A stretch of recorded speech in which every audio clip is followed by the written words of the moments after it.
Hello and welcome back to Mind of Success.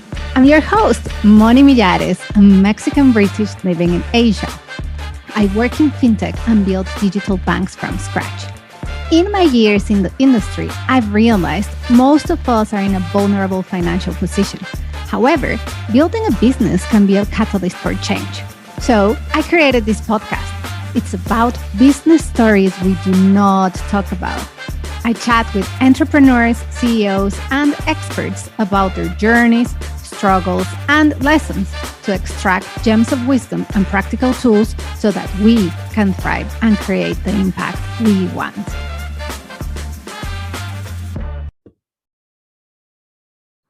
Hello, everyone, and welcome back to another episode. Today, we have an amazing woman entrepreneur as our guest. We have Natasha KK Mak-Levrion. She has a very inspiring story, entrepreneurial trajectory, ups and downs, so we can learn tons from her. She is the founder and CEO of PPEARL, and it is a consulting company with more than 1,200 experts in her network. So Nat, welcome to the show. Thank you, Monica, and hi everyone. Yeah, so the company is called PPEARL, and the belief is that people are like pearls.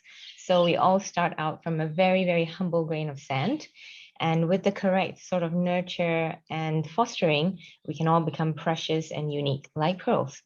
Yeah, and yes. I wanted you to clarify my pronunciation as well. I was like, oh, the pronunciation didn't work. But I'm very glad that you did that. But that's a very good way to start, actually, because it's like I loved what you said. We all start from very humble beginnings. It's just a few people that are fortunate enough that come from super wealthy families and they have everything sorted. The rest of us, all of us, we've had to work hard and have vision and determination and mindset and everything to get to where we are. No one gave it to us. Our parents did not give it to us. So I love the idea that you say, hey, we all start like a grain of sand, then little by little by little, with the right nurturing, the right environment, the right everything, we become pearls, each of us, and pearls are unique and they are valuable. It's just like beautiful. I love that it's not even an analogy, that way of thinking and that mindset behind you and your company. So beautiful. So let's get started with, oh, you have a fascinating story. So I don't even know where to start. Can you tell us, because, okay, so for everyone, so that they know why I'm a little bit like confused on where to start. You have the consulting company, but actually you have a background in corporate, just like many of us. So you worked in corporate, then at some point you decided to do your own gig, but at the same time you started a spa that had a little bit of a twist. And then people were like, no, it's not going to work. Then you had all these lessons. Then you kind of like went back to, you stopped the consulting, then you came back. So it's a fascinating story. So can you guide us through that story? And then I'll just interrupt as I see fit. Sure. Well, I suppose it started when I just fell into consulting, basically. I got back into Singapore. I left the US, and it was a time when I think I sent out, not kidding, maybe over 200 resumes, and the economy was in a slump at that point in time. So when I got back, I was fortunate enough to join Anderson Business Consulting, and that's where it started. Then I went from that into a much more specialized consultancy, which hires only psychologists, because that's what I am, a business psychologist. And to cut long story short, I decided to move to KL, and that's where you live, right? Yes. All by myself, to set up business, and at that point in time, I was, sort of crazy, nothing to lose, and just decided to do that. And I was all by myself. It was very, very hard work, honestly. But one of the things that I think I love Malaysia because of that. The people there were so warm and so kind and so supportive. And that's when I realized that, and the nicest people to me were women, and I thought, wow, women can actually be nice to other women. Yes. And that kind of put me on this path to deciding to always be supportive, to other women. And in fact, I was just reading this, oops, my camera went funny. Sorry Yes, about that. no, it's fine. These are the perils of home. Yeah. Yeah. And we were just saying that, a strong woman supports herself, a stronger woman supports other women. Oh, I love that. Yeah, I think so too. And that's important. But not to digress. So did that for a while. Then I sold the business because I was living on my own. And well, my husband was living in Singapore. So we decided to get the family together, So I sold the business, and somewhere in between, I also started a spa because I thought, I wanted to. I was very, very inspired by Muhammad Yunus' book, Banker to the Poor. And that's where he does microfinancing. And I thought, oh, you know what? I'm going to start a spa for other women, and I will train up people who came out of the Yellow Ribbon program, which is a program in Singapore that gives women convicts, like a second life, I guess. So I hired, some of those people and started the spa. At the same time, running a consultancy out of Malaysia, and the spa was in Singapore. It was a terrible failure. So let's stop there for a second. So basically, you decided to come back home, not home, to come back to Malaysia. You currently live in Singapore, so you came to Malaysia, and then you started the consulting firm, and in parallel, you were starting a spa in Singapore for women that were coming up. Well, where the people working in the spa were women that were coming out of prison, and then basically you were supporting them to give them a second chance. That on its own, it's like, whoa, she's building two businesses at the same time. that on its own is impressive. What, like, if we go back into your mind back then, what made you make that jump and that leap of faith and say, yes, people may say no, that this is a terrible idea, starting the spa, but you still went for it? What was going on through your mind? Yeah. And you're right. Everybody was telling me it was crazy, you know nothing about running a spa, how could you do this?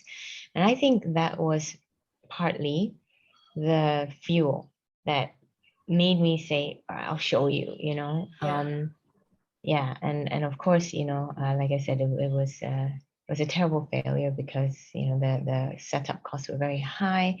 The people that I hired, I think I just started something like that in the wrong place, in sort of almost first world country, where people have very different needs.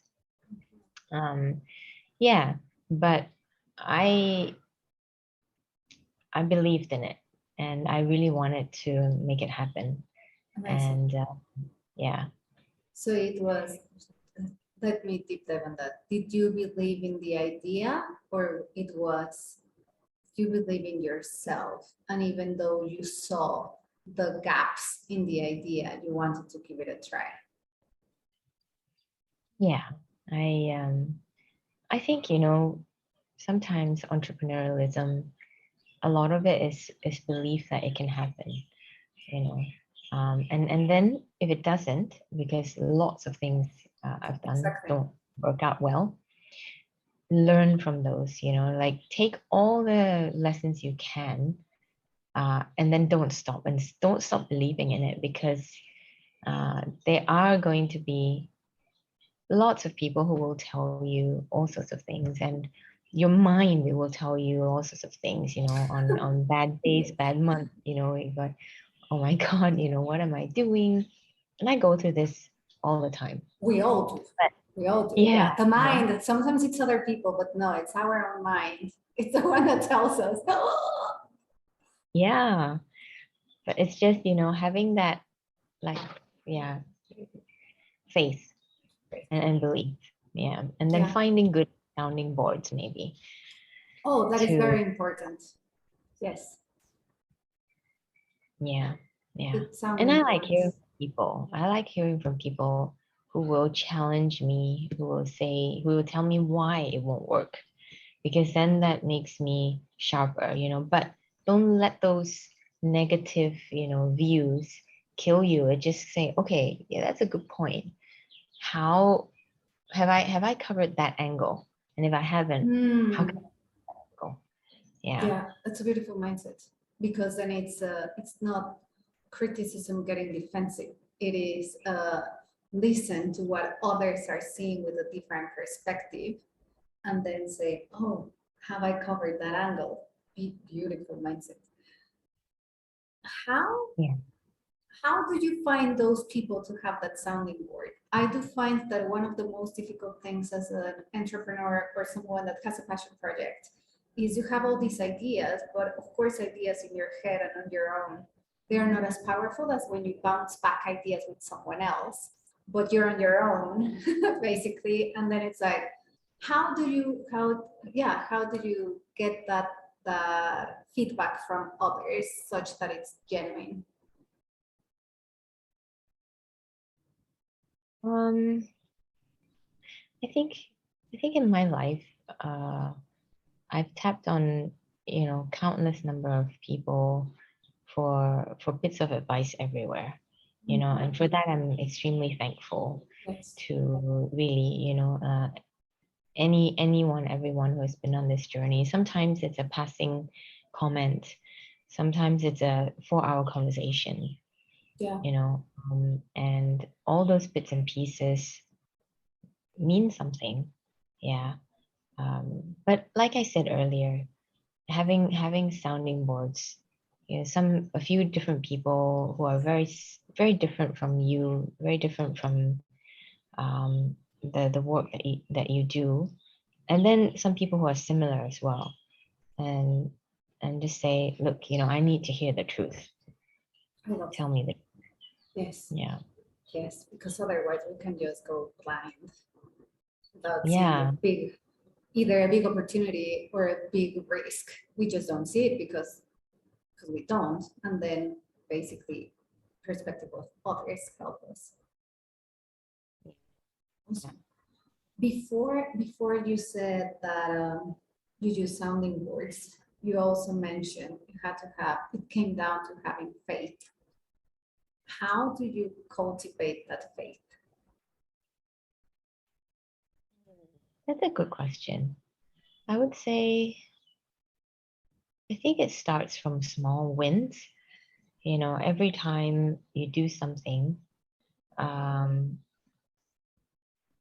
and it works, just, remember that it worked. And then you try to build on it and build on it. I wrote a little blog the other day, and I was saying that having a reflection journal Yeah. helps, so like it could be a happiness journal and just remember all the positive things that you've done, and tell yourself you're worth it. Yeah. Tell yourself you're worth it. I like that. You're worth it. We don't do that a lot Yeah. consciously. Yes, exactly. Yeah. And we are our worst enemies, right? Our mind, You know, mhm. our Yeah. mind sabotages and instills all the fears and the doubts and the what if and the disbelief. No one else does it. It's our mind. Yeah. Yeah. Cool. So sorry, I interrupted the story. Basically, well, your life story. So basically, you were saying that you started the spa, but then it was a failure. Uh, how did you manage? going through that failure and closing the spa and making the decision of saying, this is not working anymore? How did you go through that period of time? I think just cutting losses. Yeah, cutting losses was important. Or I just said, okay, let's cut our losses and move forward. Yeah, and after that, right? After all that, I thought, okay, I'm done with it. I spent a couple of years, maybe, yeah, on reflection, maybe I was sort of, healing, and then Yes. because I sold the business, I started working on my own. I was running these camps at home for little kids, having the girls grow up. I've got two daughters. And it was nice because I felt that people were paying me to be like my kids. Yeah. That was nice. Yeah. Yeah. I think maybe sometimes a little bit of stepping away from a situation helps. Yes. And you said it took you a few years to heal out of that experience. That is so powerful and vulnerable that you're sharing that, because sometimes I feel that when something happens in our career, job, business, and it hits us emotionally because we are very invested and we are feeling down, depressed, or anxiety or angry or whatever that thing is, that emotion is, but it hit us and it's affecting our confidence and everything. We want to bounce back like tomorrow, like it didn't happen. But then it's like sometimes it's important to give that space to say, actually, it did happen. It might not seem important to everyone else in the world, but to me, that was important because it was something that I really cherished. And giving us the space to sit with that pain, because it's pain, sit with that pain and then reflect on that and just like let it be, basically, so that then you can come stronger on the other side. So it is very, I appreciate that you said that it took you a long time to heal. Yeah. I see myself as, a fairly strong person, right? But Yes. I realized looking back at a lot of instances, sometimes it took me, like I will bounce back in my mind, like, Yes. oh, I'm fine. But when I look back on with enough time ago, actually it took me that long, that much long, Yes. like 6 months, or maybe it took me 2 years or even longer sometimes to really get over it. So yeah, I think Yes. we need the time. Yes, and I think that's a very powerful message, because many of us believe that we're, yes, all of us we're superhumans, but we're humans. And being human is being vulnerable as well and acknowledging all that quote unquote negative emotions. But it's like those rough times is what gives us the energy again to reinvent and to go again into the world, and gives you a little bit of a hump to like, okay, cool, that was tough, let me do it again. It took me a year or so to get over it, but fine, I'm up again. And that's important. Yeah, That's very important. Yes. yeah, yeah. Maybe I'll share also, when I went back into the workforce, it was 2018. Yeah. So yeah, I joined, several companies, and two of them were, one I had a very, very, I would say he was sort of abusive boss, a bully. And it was particularly tough because I had just entered the workforce again. Yeah. Yeah, and I think it's important to speak about this because, I think bullying at work is something very prevalent. And then after that, subsequently, I went to another job where the boss was wonderful, but then I had bullies who who were in the shape of my peers. Yeah. And yeah, and this kind of mental, emotional pain is tough, to go to work. And I always wonder why people don't talk about bullying at work when it's so prevalent, Yes. Yeah. Mm. That's a And very important topic that I'll stop here. It's like I have to go a little bit deeper. So Mm. bullying at work is also the result of we don't want to call it bullying because it sounds aggressive, but it can be like what it is. It's a toxic culture, toxic management Mhm. that leads to bullying. So I think there is a lot of narrative these days along creating psychological safety. That is basically the opposite of bullying, but that's the light, you know, like the positive angle tackling the problem of toxic cultures and bullying. What I would like to understand is of someone who went through that experience and has the courage to say it out loud as part of her story and be public about it without saying names or anything. How how did it feel? Because that's what people don't understand. When we talk about toxic cultures and bullying at work, it's just theory, it's just a LinkedIn post, it's just a conversation. But we need to really go into the feelings of how it feels really to be in that situation so that then things can change. Can you expand on how it felt Yeah, being in that place? it was really tough because I mean basically you feel it's your fault, you know, it's like it's me.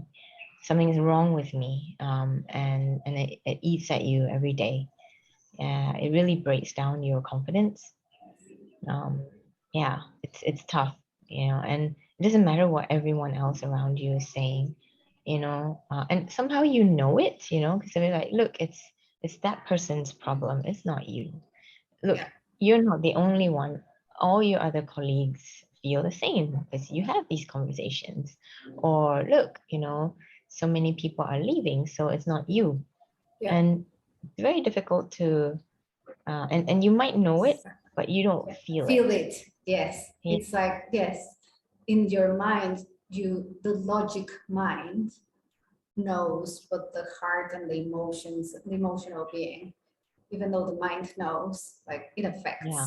yes, How, exactly.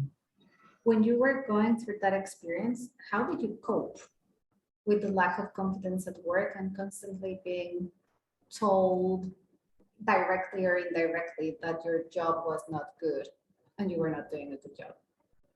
Yeah. Hmm. Actually, frankly, I don't think I coped super well.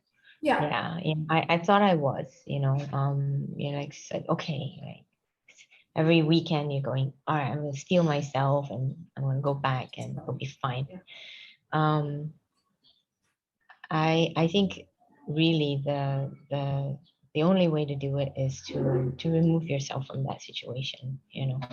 Yeah, to remove yourself and then you can get perspective. Mm, I realize not everyone can remove themselves from that yeah. perspective. Then Or sometimes, like economically speaking, you cannot do your job. Financially speaking, it's like you have to yeah, stay there long enough. yeah. Yeah. I would say you need to get help, you know, from either speak to others about it. And I actually went to some senior people to, you know, to say, I would like to let you know that this is happening and I'm not the only one.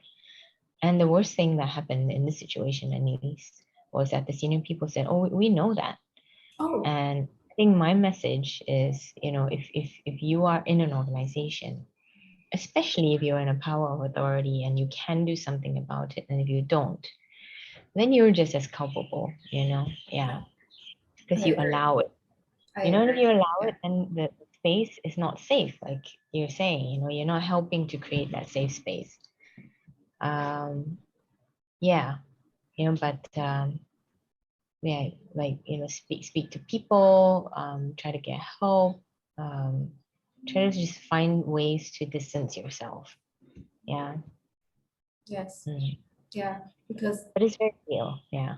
that's what I was going to say. It is real. It happens all over across the world. This is not specific to a country. It's like I've worked in multiple cultures. It happens in Latin America, it happens in Europe, it happens in Asia, it happens across all of the world. I just have not worked in Africa, but I'm assuming the same type of humans live in all the continents. So it happens. And it's important that we talk about it. Yeah, yeah. And actually, I have a, a personal interest in doing more of that, getting word out about this. I read in an article somewhere, it said like people in, I think 1 in 4 Singaporeans have reported that they have been bullied at work. Oh, You wow. know, that is a huge statistic, Yes. right? Yeah. Yeah. That's 25% of people and the impact that it has on people's lives. That's like one fourth of the population. Sorry, 1/5 of the population, or 1/4, whatever. Is One fourth. living Yeah. under it's living under stress, unnecessary stress because of your manager and the environment at work. That doesn't sound right. And the impact that then it has in the company as such, if we're saying, hey, fourth of your people are just not in their, forget about peak performance, they're just not in their average performance. They are under underperforming because of the culture. So super relevant topic. Um, I'll change gears because then what you do now basically addresses that problem.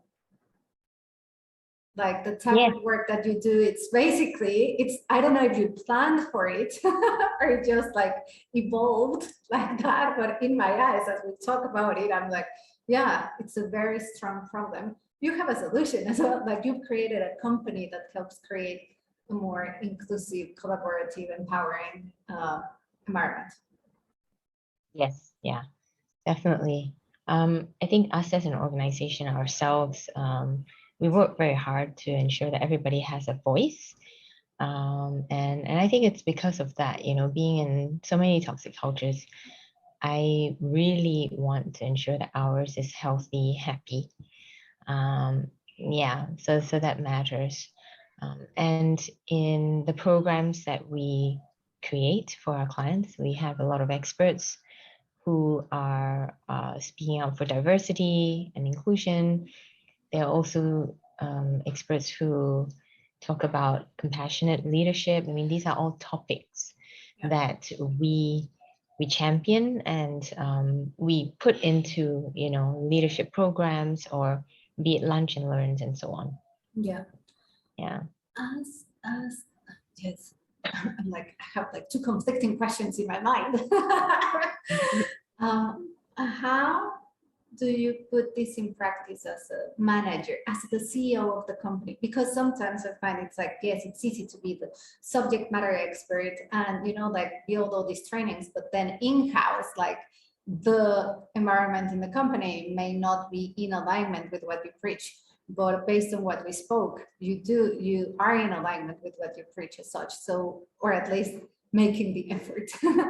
What do you do as a CEO, as a manager? Like you have people under you. What do you do on a daily basis or monthly, weekly basis to foster this environment at work? Yeah, actually, our team is largely distributed, so we are across 4 different time zones in 5 different countries. And it's simple stuff, really, it's communication. Yeah. So we have a daily catch up, more than one actually. And I make it a point to spend time with every single person. So it's really like, oh, that's simple. That's no brainer. But I think we don't do it enough. Yeah. And now that we're into hybrid work, and this is a lot of the work that we do as well for our clients, we encourage I encourage leaders to do that. Call, talk. Sometimes you might just want to mandate the first 5 minutes of no work talk. Just how are you? How are things? How's your family? Yes, that makes a difference. Yeah, It makes I do that just like because I like chatting, da, da, da. But when I go to meetings that we don't have that, I'm like, okay, cool, let's go do. It does make a yeah. difference to just take those few minutes to chit chat. Yes, Yeah. it really does. Yeah. And I think in this virtual world is too, we have back-to-back meetings. We go into, okay, so like, let's do this, let's do that. Okay, everything's good. Okay, bye-bye. And it becomes so repetitive and so Transactional. mundane and transactional. Yeah. So, Yeah. we do also a monthly social, Yeah. where just different people take turns to run the social Oh, cool. and organize it. Yeah. Yeah, so that's one as well. And yeah, we play games. I think we need to do a lot more of that. Yeah. We also offer a lot more flexibility at work in terms of like we don't clock watch. I'm actually thinking of implementing a 4-day work week Amazing. twice a month. Yeah. Yeah. Let us know how that goes. Everybody in the rest of the world will be like, yes, we want more evidence that it works. Okay. Yes. So one of the, as a consulting company, one of the topics that you cover is how to build the coaching culture within the company, like from the ground up, rather than just from CEO down. What can you tell us about that? How do we, no, before, how do we do it? Why is it important to build the coaching culture internally? Yeah. I mean, organizations have changed a lot in the last 10, 15 years. They are way flatter. Technology has allowed people to speak out at all different levels. And in the old days where, if I'm senior, I know best, um, and I will tell you what to do, it doesn't work anymore. Largely, yeah, the way society and technology has changed and enabled that. So we find that newer, younger workforce have so much more to teach the older workforce, and therefore this coaching culture comes both ways. The younger generation can coach the older generation and vice versa. The older generation, they have experience. Yes. Yeah. And then we have to put in place systems and structures to allow them to communicate with each other, and there's no more telling. There's just, what do you think? Here's my point of view. And the coaching culture is one that asks a lot more questions and listens a lot more than tells. And that's one way. Yeah. Yeah. That So, reminded me yeah. of my dad. We have a family business. And we have, it's like grandpa was first generation, then my dad and siblings, second generation, and then some of my cousins are the third generation. But what you just said, it's like so real. The the older generation, let's say the experienced ones, and the new ones with new ideas, sometimes communication breaks. But that's just like one example. There's like tons of family businesses around the world. And not only family businesses, like corporate world, you have someone running like at senior level in their mid late 50s, and then you have the new people like Gen Z by now in their early 20s, and there's a clash because it's different cultures altogether. Yeah. Indeed. Yeah. So how can you go a little bit deeper? How does one build a coaching culture from the ground up? think I think it's telling everyone within the organization that, and really practicing it, that it is as flat as possible. Everyone has a voice, and you really need to live it. You need to live it. And that the way people talk to each other, the way they behave with each other, has to change. Where you are always open to feedback. And that you're always asking for feedback, and that you don't act like you know more than someone else. So it's about maybe having a different mindset at work, Yeah. constantly saying, I don't know that much, and how can I be better? Yeah. And I'll ask for feedback. I think leaders need to be more humble, Mm, you know, but that especially is people who are in a more senior position, yeah. and really, you know, take that chip off your shoulder, you know, that, and maybe it's that fear, you know, remove that fear. It doesn't matter. You know, if you don't know everything, you're not expected to know everything. You know, No none one of us, knows everything. yeah. And it's working on these little things, you know, and having more compassion and empathy at work, being more human, you know. So all these are elements. It's just basic, fundamental, you know, like, yeah, you know, communication slash psychology slash being 101, you know. Yeah. Yeah. What do you think stops leaders from being that way? What are the fears in their minds that they continue to not do that? Hmm. I really think that it's fear of losing control, fear of, you know, looking stupid, you know. Yeah. And a lot of it has to do with the way we were brought up as well, our education system, you know, which was very much one way. Teachers tell, you listen, especially maybe in Asia more Same than in other. Latin America. It's the same. Yeah. And I've heard in India it's the same. I doubt that in the UK it's largely different. So it's roughly the same. Yeah. Yeah. Yeah. Yeah. Yeah. So I think if one stopped having the need to control, the need to be right, the need to look clever, or, you know, to have the last word, it's really not necessary. If we can banish all those needs, you know, and have other needs, like I need to support and elevate others, Mm, even if it was my idea, I will, you know, talk to different people so they all have that idea, and then they come up with it, and then you yes. go, wow, you know, that's amazing, guys. Yeah.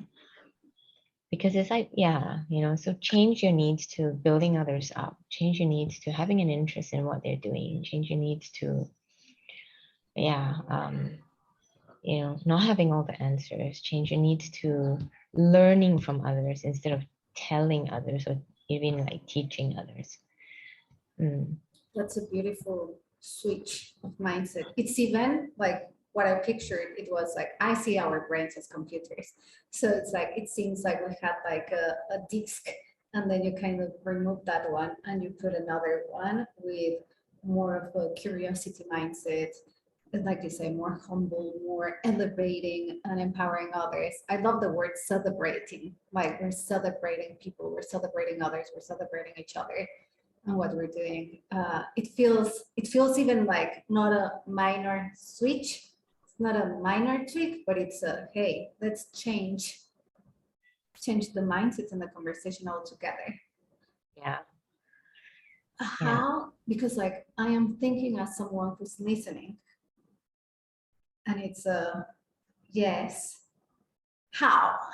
That's the question that it always comes to my mind. It's like how do I, it's like I understand the problem, I understand how people feel, I understand why it's coming from. Now I understand I need to change almost like a set and then say, hey, this is the a better way, or not a better, but like a different way that can help me and my people and my business. And I get that at a rational level. But just like we said, hey, bouncing back from a painful experience at work or entrepreneurship experience, sometimes it can take you like months or years to properly bounce back from that. It's same when it's changing mindset, not because I understand it at a rational level, the theory, the idea, the impact, all of that. That doesn't mean that as much as I want to, that doesn't mean that I will change my behavior and way of being overnight. It requires practice. How can leaders then move from understanding that theory and that new way of thinking that may be more empowering to actually doing it and living it and being it that way? Um, think a good way to start is to, using your word, right, to start celebrating other people, spending time to tell each and every person why you appreciate them, what you think, and be specific about it. I think you're great because you come up with great ideas. You're great because you're always keeping to schedule. You keep me, and the team on schedule, just like specific things. Yeah. Yeah. And then, make this also public to others. That person is great. I celebrate him and I celebrate her because this is what they do. That's one way. And once you start to do that, you realize what a positive impact you have on other people. Yeah. And you're gonna do it more and more. I think that's a good start.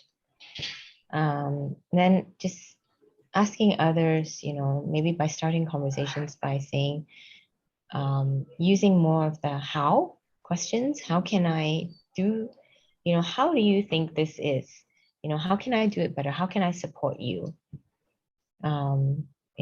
Yeah, how do you feel about this is this? Yeah, what do you think about this is this, right? So again, it's asking those questions. Yeah, I would say just maybe those two basic behaviors, but really make it a habit will change the way you receive information and how you perceive others. Yeah. That is very powerful. Thank you. Because it's very practical as well. Yeah. Yeah. What would be your final remarks for this?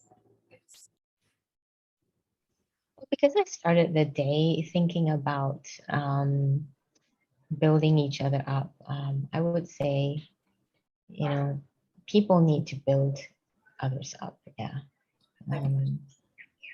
It feels nice, when you